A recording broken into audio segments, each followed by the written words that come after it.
जय गुरुदेव। मित्र तेरा कोई नहीं, इन सगियन में।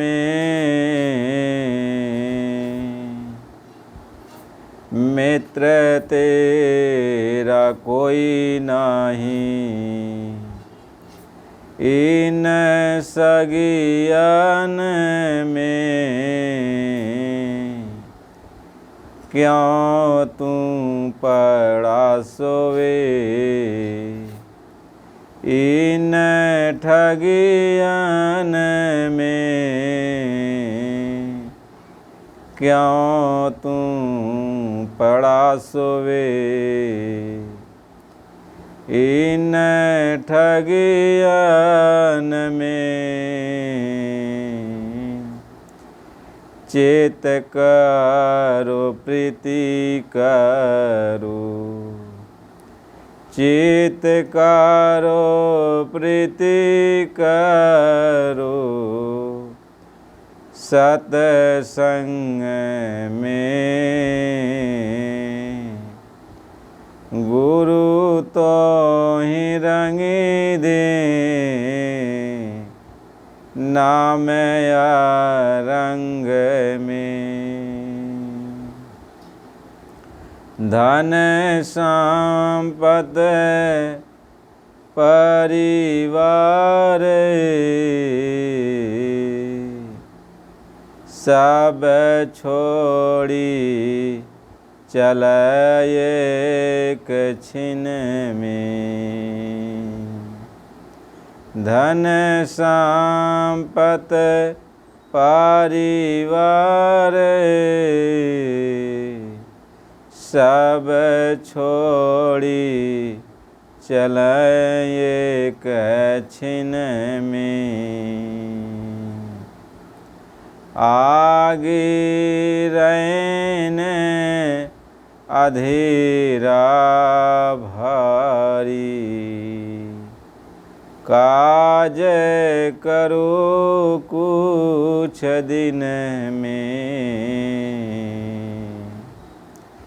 आगे रहने अधेरा भारी, काज करो कुछ दिन में। मित्र तेरा कोई नहीं, इन सगियन में। क्यों तू पड़ा सोवे इन ठगियन में।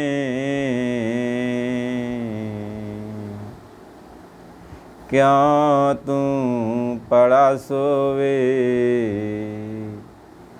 इन ठगियन में। आगे रहने अधेरा भारी, काज करो कुछ दिन में।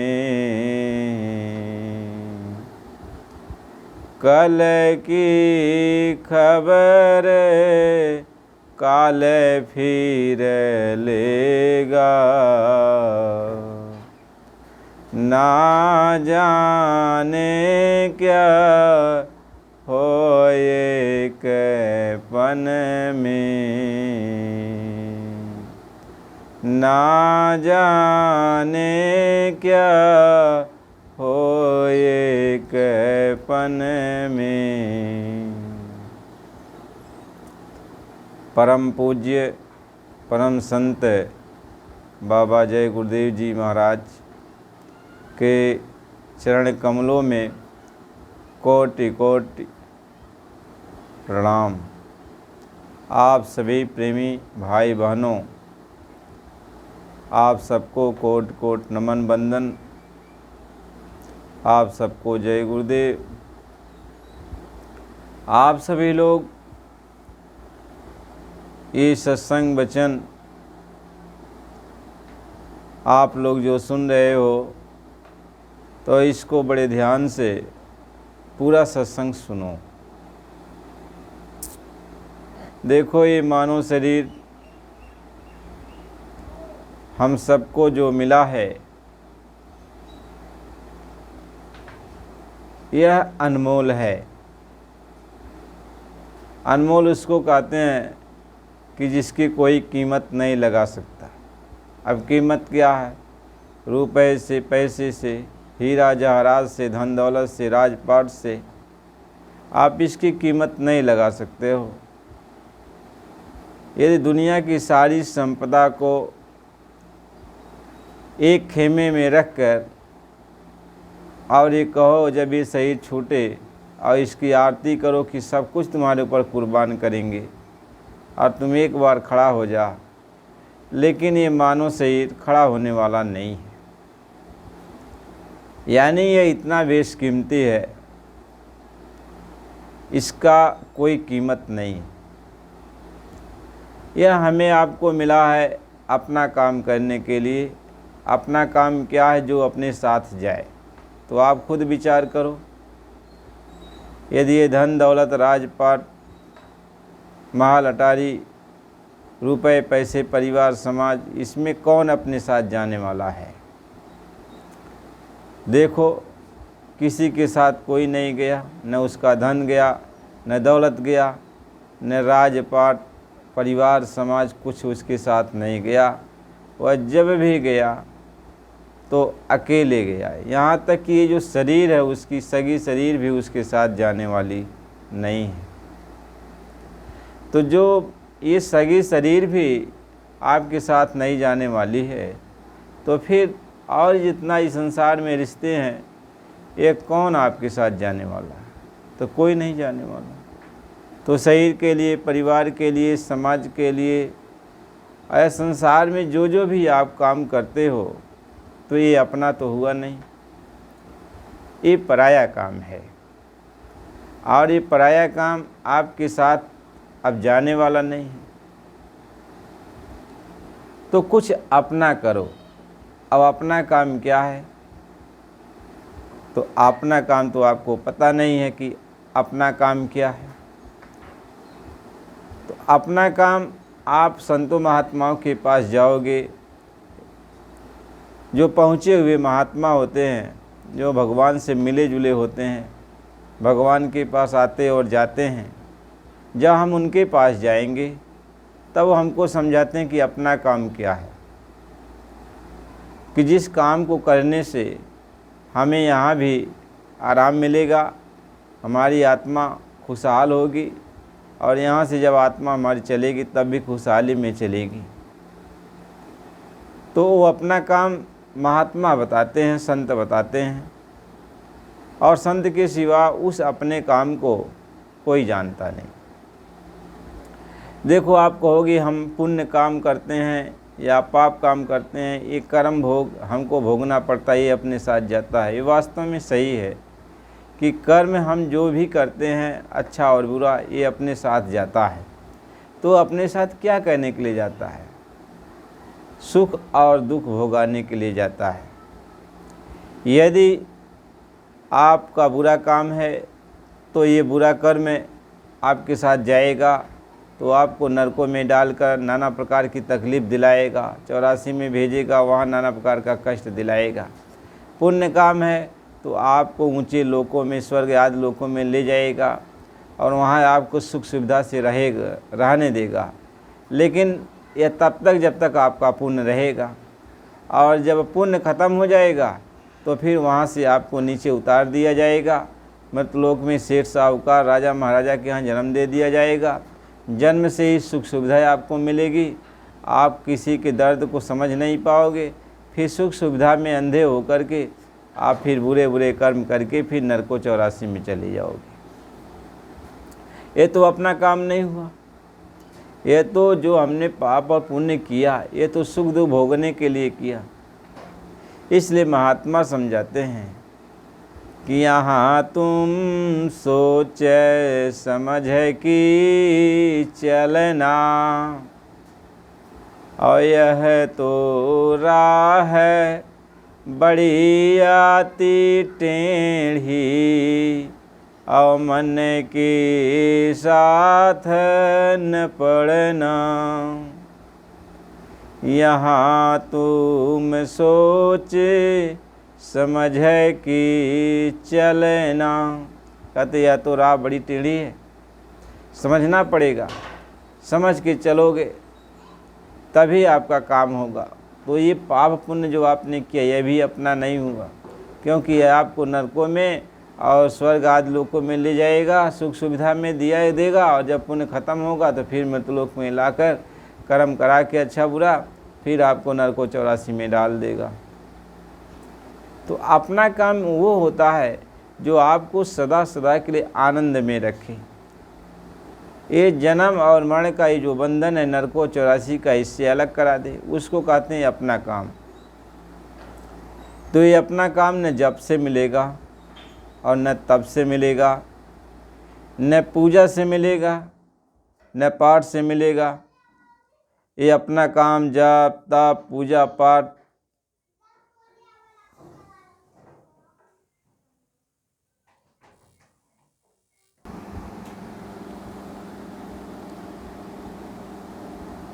महात्मा इस बात को समझाते हैं, यह अपना काम हमें आपको न जप से न तप से न पूजा से न पाठ से न संयम से रहने से, नियम आचार विचार से, ये अपना काम हमको नहीं पता चलेगा कि अपना काम हम इनसे प्राप्त कर लेंगे। जब तक हमको पूरे संत महात्मा नहीं मिलते, जब तक पूरे संत सद्गुरु नहीं मिलेंगे, तब तक जो अपना काम है, जो हमारा सच्चा सनातन धर्म है, जो सनातन चीज़ है हमारी, यह पूरे संत सद्गुरु ही हमको बता पाएंगे। जो भगवान से मिले जुले होते हैं, जहाँ हम उनके पास जाते हैं, पूरे संत सद्गुरु के पास, तब वो मुझे अपना काम बताते हैं कि जिस काम को करने से हमारा जन्म मरण का जो बंधन है ये कट जाता है। पाप और पुण्य की ये जो बेड़ियां हैं ये कट जाती हैं। जब ये पाप पुण्य की बेड़ियां कट जाती हैं, तब हम जन्म मरण के बंधन से आज़ाद हो जाते हैं, मुक्त हो जाते हैं। महात्मा इस बात को समझाते हैं। इसलिए हमें इस अपने काम को करने के लिए पूरे संत सद्गुरु की खोज करनी पड़ती है। इसलिए महात्मा ये समझाते हैं कि सतगुरु खोजो री प्यारी, जगत में दुर्लभ रतन यही। यानी संसार में पूरे संत सद्गुरु का मिलना बहुत ही दुर्लभ होता है, बहुत ही कठिन होता है। जब तक पूरे संत सद्गुरु नहीं मिलेंगे, तब तक हमारी आत्मा का जो कल्याण होने वाला है, जो हमें सच्चा सनातन धर्म पर चलना है, वह हमें नहीं मिल सकता है। अब जब पूरे संत सद्गुरु हमें मिल जाए, मान लो हमें मानव शरीर मिल गया, बड़े भाग्य से मालिक की बड़ी कृपा हुई, दया हुई, मानव शरीर मिल गया। इसमें हमें अपना काम करने के लिए, अब इसके साथ साथ हमें वह पूरे संत सद्गुरु की खोज करनी चाहिए। जब तक हमें पूरे संत सद्गुरु नहीं मिलेंगे, तब तक ये मानव शरीर पाने का जो पूरा उद्देश्य है ये सफल नहीं होगा। और जब पूरा उद्देश्य हमारा सफल हो जाएगा, मानव शरीर पाने का, जब ये पूरा उद्देश्य सफल हो जाएगा, तभी हमें इस जन्म मरण के बंधन से निजात मिलेगी, मुक्ति मिलेगी। महात्मा इसलिए समझाते हैं, तो कहें कि काम अपना करो जाई, पराए काम नहीं फंसना। तो जब पूरे संत सद्गुरु हमें आपको मिलेंगे तो अपना काम बताते हैं। अपना काम क्या है ये तो संत सद्गुरु ही बताते हैं। महात्मा समझाते हैं, जब हम संत सद्गुरु के पास जाते हैं तो अपना काम का वो परिचय देते हैं। वो समझाते हैं कि बच्चा, जब ये धरती नहीं थी, पानी नहीं था, हवा नहीं थी, अग्नि नहीं थी, आसमान नहीं था, तो जब ये कुछ नहीं था यहाँ, तो यहाँ पे जब कुछ नहीं था तो आसमान नहीं था, पानी, अग्नि, हवा, ये मिट्टी कुछ यहाँ पे नहीं थी, तो ये पेड़ पौधे भी नहीं थे, जीव जंतु भी नहीं थे, ये भी नहीं था यहाँ पे। तो न कोई धर्म था, न कोई कर्म था, न पूजा था, न पाठ था, न जप था, न योग था, न यज्ञ था, कुछ नहीं था। और इसके ऊपर जो स्वर्ग है वो भी नहीं था, 14 लोग जो बने हैं वो भी नहीं था, वो भी नहीं था तो नरक भी नहीं था, 84 भी नहीं था, स्वर्ग और वैकुंठ आदि कोई लोक भी नहीं था, ईश्वर भी नहीं था, ब्रह्म भी नहीं था, पार ब्रह्म भी नहीं था। यानी जब कुछ नहीं था तब कहते हैं प्रकृति पार प्रभु।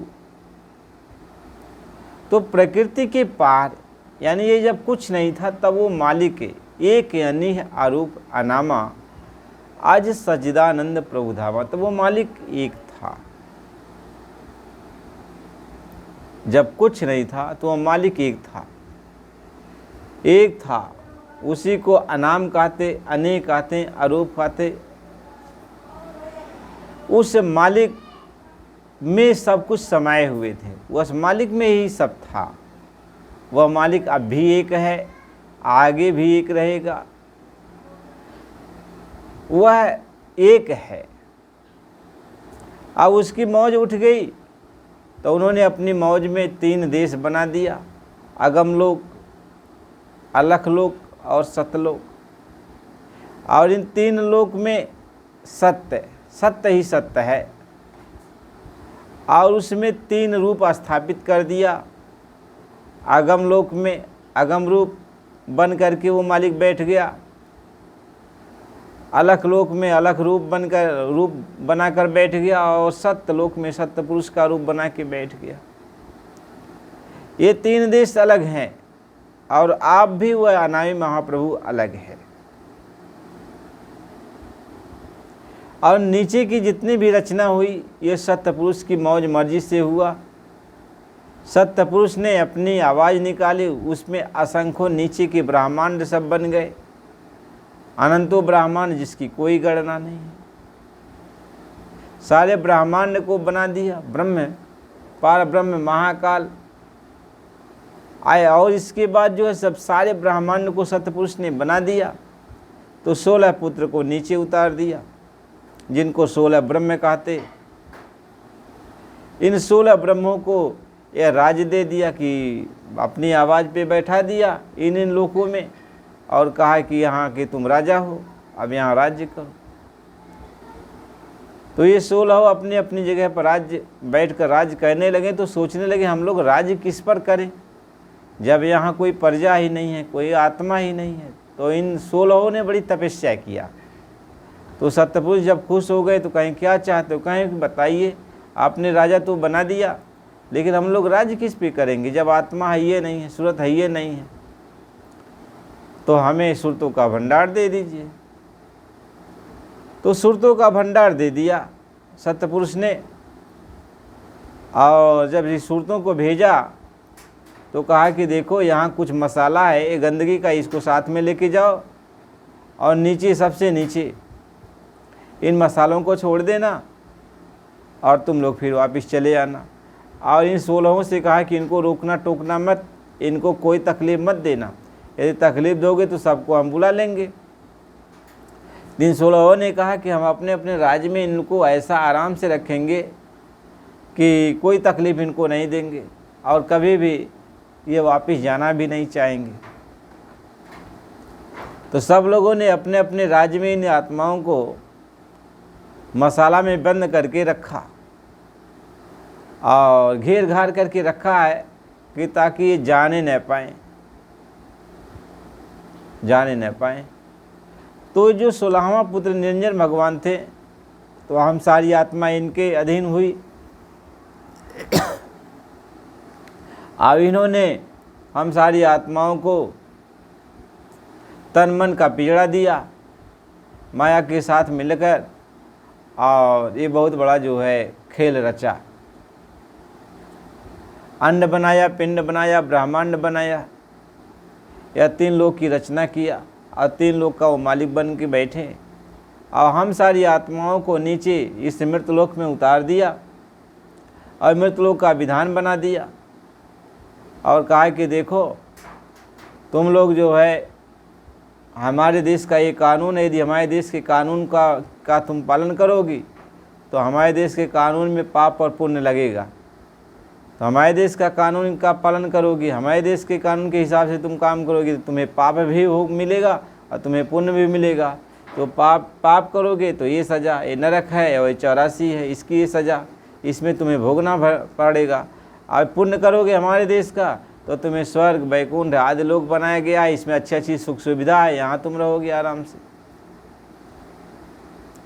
और यदि हमारे देश के कानून का कोई काम तुम नहीं करोगी तो अपने घर अपना चले जाना, हम तुम्हें रोकेंगे टोकेंगे नहीं, न हम तुम्हें कुछ ज़बर ज़बरदस्ती कर रहे हैं। लेकिन एक चीज़ ज़रूर है कि हमारे देश के कानून का यदि तुम पालन करोगे तो इसका तुम्हें पाप और पुण्य या तुम्हें फल मिलेगा, इसको भोगना है। भाई मेरे देश का ये कानून है। तो हम लोग हंसी हंसी में इनके देश के कानून का पाप और पुण्य कहने लगी। इससे क्या हुआ, धीरे धीरे पाप पुण्य करते करते ज़्यादा पाप पुण्य बन गया। तो हमारे आँख के सामने, कान के सामने, नाक के सामने ये मैल जमा हो गई, तो अंधेरा छा गया। जब अंधेरा छा गया तो ऊपर से जो रोशनी आ रही थी, आवाज़ आ रही थी मालिक की, वो सब दिखाई सुनाई पड़ना सब बंद हो गया। और जब बंद हो गया और पाप पुण्य हम करते गए, पाप पुण्य करते गए, ये ज़्यादा इकट्ठा हो गया तो अंधेरा पूरा छा गया।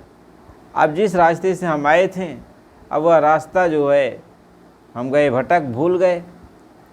जो मालिक ने कहा था कि यह मैं रास्ता तुमको दे रहा हूँ या डोरी दे रहा हूँ, और जब समय पूरा हो जाएगा तो इस डोरी को पकड़ के चले आना इनके देश। तब तो कोई विधान धर्म बना नहीं था, न पाप था न पुण्य था, कुछ बना नहीं था। बहुत सारी आत्माएं तो चली गई, लेकिन जब निरंजन भगवान ने देखा सब ऐसे चली जाएंगी तो हम राज किस पर करेंगे, तो वो अपने देश का कानून बना दिया। यदि इनके देश के कानून का पालन हम लोग नहीं किए होते तो आँख कान के सामने पर्दा नहीं पड़ता। वो नाम डोरी जिस पर चढ़ करके हमको वापिस जाना था वह सामने ही तो है, लेकिन अब आँख कान बंद होने के कारण उसको सामने हम जो है पकड़ नहीं पा रहे हैं। और इन्होंने तन मन के पिजड़े में कैद करके रखा है। तो महात्मा ये समझाते हैं कि जब तक वो नाम डोरी नहीं मिलेगी, यानी जो जिस रास्ते से पकड़ के, जिस रास्ते पर चल के हम लोगों को अपने घर जाना है, जब तक वह रास्ते पर हम लोग नहीं पहुँचेंगे तब तक अपने घर जा नहीं सकते। तब तक ये जन्म मरण का बंधन, पाप पुण्य का ये कट नहीं सकता है। तो जब तक ये कटेगा नहीं तो हम लोग आज़ाद होंगे नहीं। तो महात्मा यही समझाते हैं, न योग से, न यज्ञ से, न तप से, न पूजा से, न पाठ से ये जो है एक कट उठ नहीं सकता है, हम आज़ाद नहीं हो सकते हैं। ये तो वेद पुराण ग्रंथ उपनिषद तो बहुत बनाए गए, इसमें नाना प्रकार के जप तप पूजा पाठ और सब कुछ बनाए गए कि इससे करोगे तो तुम छुटकारा पा जाओगे, जन्म मरण के बंधन से आज़ाद हो जाओगे, अपने घर चले जाओगे। बहुत उपाय बताया गया है। तो ये सारे उपाय जितने भी बताए गए, त्रिलोकीनाथ ने ही इस सारे उपायों को लिखा है। और कि जीव अपने घर जब जाने की बात करे तो इसी को पढ़े और इसी में जो है जब तक पूजा पाठ में लगा रहेगा, ये करेगा तो इसको हम लोग स्वर्ग में भेज देंगे, वैकुंठ में भेज देंगे और लोकों में भेज देंगे। सुख से ऐसा आराम से रहेगा। अब पुण्य क्षीण हो जाएगा तो फिर इसको मृतलोक में भेज दिया जाएगा और कह दिया जाएगा तुम्हारी मोक्ष मुक्ति हो गई। जब स्वर्ग आदमी लोकों में जाएगा तो कह दिया जाएगा मोक्ष मुक्ति हो गई, उसमें लिख दिया गया। तो उसी के लालच में हम लोग जप तप पूजा पाठ बहुत कुछ करते गए और करते रहे, और आज भी करते हैं, लेकिन अपने घर कभी पहुंच नहीं पाए। नाना प्रकार का कष्ट झेला, नाना प्रकार की तकलीफ झेली, अपने घर जा नहीं पाए। तो महात्मा इस बात को समझाते हैं, इसी बात को समझाते हैं कि महात्मा कि ऐ बच्चे, अपने घर तुम जाओगे कैसे, जब तक वो जो जिस डोरी को पकड़ के तुम आए हो और उसी डोरी के सामने ले जाने वाली जो डोरी है वह सामने ही डोरी पड़ी हुई है, जब तक उस डोरी को नहीं पकड़ोगे अपने घर जा नहीं सकते। महापुरुष ही समझाते हैं, सतपुरुष ने कहा कि देखो, एक आवाज़ पर, एक डोरी पर मैं तुमको नीचे उतार रहा हूँ और दूसरी डोरी तुम्हारे सामने रखा हूँ। यानी जब 1 लाख वर्ष की उम्र पूरी हो जाए तो दूसरी डोरी पर पकड़ लेना और चले आना। तब तो वहाँ कान खोले थे, कोई चिंता नहीं थी, हम लोग पकड़ लेते थे, सामने था वो डोरी, चले जाते। लेकिन अब तो वहाँ कान बंद हो गई, अब तो समझिए में नहीं आता, भूल भुलैया का पर्दा पड़ गया। अब भूल भरम में बहुत युगांतर बीत गया, पता नहीं चलता है कि नाम डोरी कैसे है, क्या नहीं है। तो जब तक संत नहीं मिलेंगे, कहें जब लग संत मिले ना पूरे, पड़े रहोगे यज्ञ में और खोजरी पिया को निज घट में। तो जब तक पूरे संत नहीं मिलेंगे और जब तक हमारे आँख और कान का जो पर्दा है, जो सामने अंधेरा छा गया है, वो जब तक वो नहीं हटाएंगे तब तक सामने जो डोरी है उसको हम देख नहीं पाएंगे। इसलिए कहा कि यही अपना काम है कि यह संतों के पास आप जाओ, और संत कोई रसायन लेके आते हैं, नाम रसायन जिनको कहते हैं, कि वो जब इस पर लगा देंगे तो इनके यहाँ का पाप और पुण्य जो कुछ भी तुम्हारे ऊपर लगा हुआ है, ये जो चिपका हुआ है, ये झड़ से नीचे गिर जाएगा। जैसे कोई चीज़ चिपका रहता है तो उस पर कोई चीज़ डाल दिया जाए, कोई रसायन डाल दिया जाए तो अपने आप छूट जाता है। ऐसे को नाम रसायन वो सद्गुरु ही लेके आता है, वो मालिक के पास ही होता है कि वो जब हमारे आपके ऊपर वो लगा देंगे नाम रसायन, तो ये पाप पुण्य जो हम लोगों के ऊपर लदा है ये अपने आप झड़ जाएगा, गिर जाएगा, ये ख़त्म हो जाएगा। और जब पाप पुण्य ख़त्म हो जाएगा तो सामने उजाला हो जाएगा, प्रकाश आ जाएगा, रोशनी आ जाएगी, आँख कान खुल जाएगा, सामने हम लोग देखेंगे कि जिस रास्ते से हम लोग आए थे और जिस रास्ते से हम लोगों को जाना है, तो सामने नाम डोरी दिखाई पड़ जाएगी, महात्मा उस पर बैठा देंगे। यही है अपना काम। कहते हैं काम अपना करो जाए पराए काम नहीं फंसना। तो ये अपना काम है, तो ये अपना काम तो कहने के लिए तो आसान है, बता तो दिया गया, लेकिन ये तब तक नहीं हमें मिल सकता है जब तक संत नहीं मिलेंगे। संत, पूरे संत जब तक नहीं मिलेंगे तब तक हमें वह नाम डोरी मिल नहीं सकती है जिस रास्ते से हमें आपको जाना है। इसलिए पूरे गुरु की खोज की जाती है, पूरे संत की खोज की जाती है, और जो आपकी आँख और कान को खोल दें, पाप पुण्य का जो पर्दा है इसको हटा दें और सामने जो डोरी है उसको दिखाए और उस पर बैठा दें। इसलिए कहा सद्गुरु नाम जहाज है, कोई कोई पावे भेद।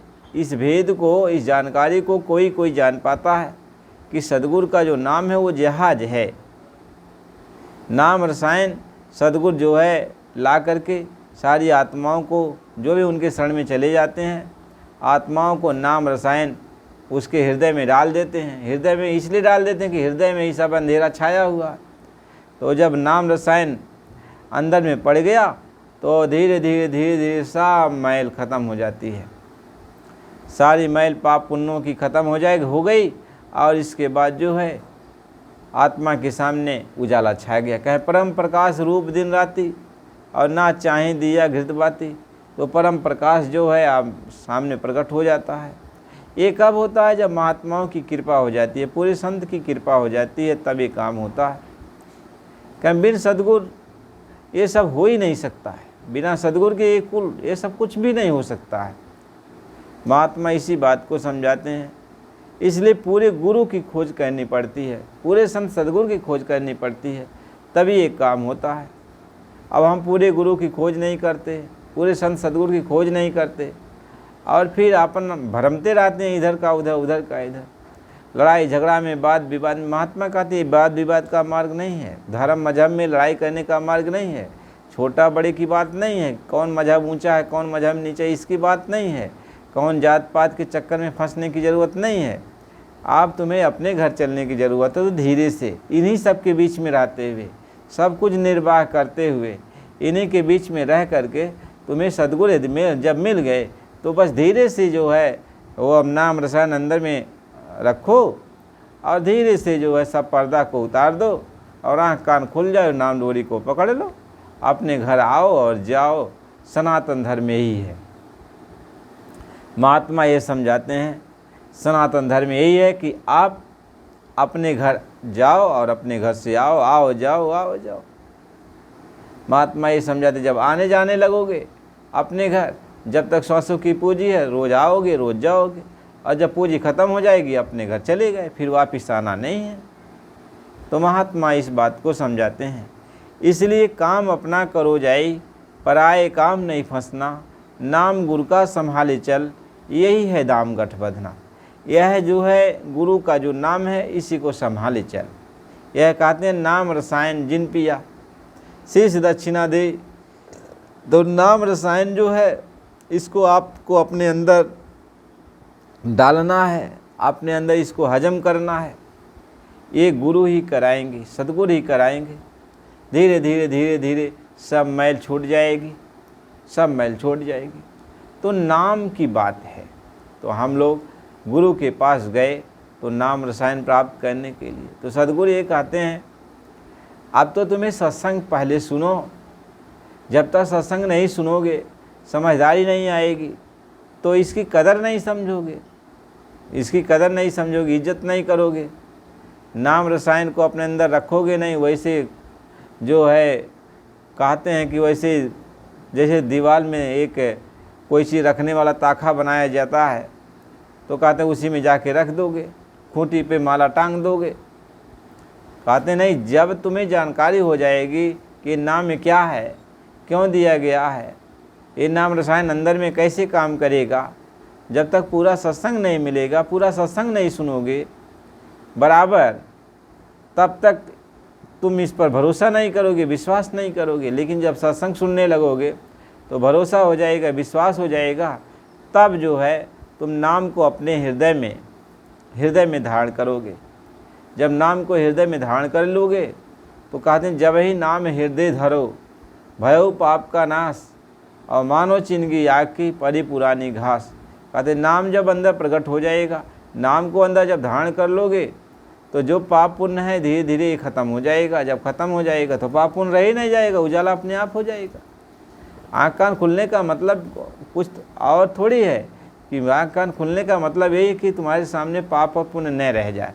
पाप पुण्य नहीं रह जाएगा तो आँख कान अपने आप खुल जाएगी। सामने पर्दा हट गया, अरे भाई सूरज तो सामने दिखाई, सामने तो है ही, लेकिन जब बादल आ गया, कोहरा आ गया, तो सूरज की रोशनी कम थोड़ी हो गई। ऐसे हमारे आपके आँख के सामने जो है बादल आ गया, कोहरा आ गया है, अंधेरा छा गया, लेकिन जब कोहरा छट जाएगा पाप पुण्य का, बादल छट जाएगा, हट जाएगा, तो सामने तो उजाला ही है। तो सामने वो परम प्रकाश है, उजाला आ जाएगा। उजाला आ गया, आँख से सब कुछ देख रहे हो। सामने घट घट में वो डोरी मालिक ने लटकाया है, उस डोरी को आप पकड़ लोगे और अपने घर निकल चलोगे। महात्मा इसी बात को समझाते हैं। इसलिए कहा काम अपना करो जाई, पराए काम नहीं फंसना, नाम गुरु का संभाले चल, यही है दाम गठ बंधना। और लेकिन एक बात आपको मालूम होना चाहिए कि जब हम लोगों को सतपुरुष यहाँ भेज रहे थे तो वो जानते थे कि काल ऐसा खेला करेगा, तो हम लोगों की संभाल करने के लिए, यानी काल से बचाने के लिए सतपुरुष ने अपना अंश यानी संत का भेज दिया यहाँ पे। संत हमेशा यहाँ रहते हैं, वो जीवों की भी संभाल करते हैं और सृष्टि की भी संभाल करते हैं। संत हमेशा यहाँ रहते हैं, गुप्त संत हमेशा यहाँ पे रहते हैं। जब तक एक भी आत्मा यहाँ पे रहेगी तब तक वो संत रहते हैं, और संत रहते हैं, बराबर संभाल करते हैं। यहाँ जो जो भी बातें होती हैं और जा कर के दरबार में वो हाजिरी देते रहते हैं। महात्मा ये समझाते हैं।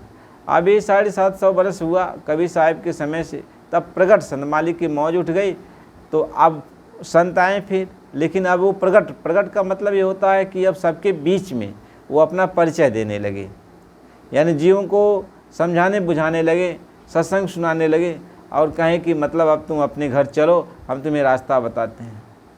पूरे संत जो गुप्त रूप में रहते हैं उनको वो जानते हैं, प्रगट संत उनको जानते हैं, गुप्त संत उनको जानते हैं, लेकिन वो प्रगट संत गुप्त संत का परिचय नहीं देते, हुक्म नहीं है, कहते हैं ये गुप्त ही रहेंगे। और वैसे तो पावर पूरा है, कमी इन दोनों में नहीं है, दोनों एक बराबर हैं, दोनों एक सतपुरुष के रूप हैं, लेकिन ये सृष्टि की संभाल बराबर करते रहते हैं गुप्त संत, और हमेशा रहेंगे। जब तक वे एक भी सूरत यहाँ रहेगी तब तक वो रहेंगे। महात्मा इस बात को समझाते हैं। अब प्रगट संत आने लगे, अब तो प्रगट संतों का आने का सिलसिला चालू हो गया। अब जीवों को समझा रहे हैं, बुझा रहे हैं, हर तरह से समझाते बुझाते हैं। महात्मा ये समझाते हैं जब तक एक भी सूरत रहेगी तब तक यहाँ पे संत वो रहते हैं, वो संत रहते हैं और जीवों की बराबर संभाल करते रहते हैं, और जो कुछ भी यहाँ दुख तकलीफ़ होता है उसका वो बयान करते हैं, जाकर मालिक के दरबार में बयान करते हैं।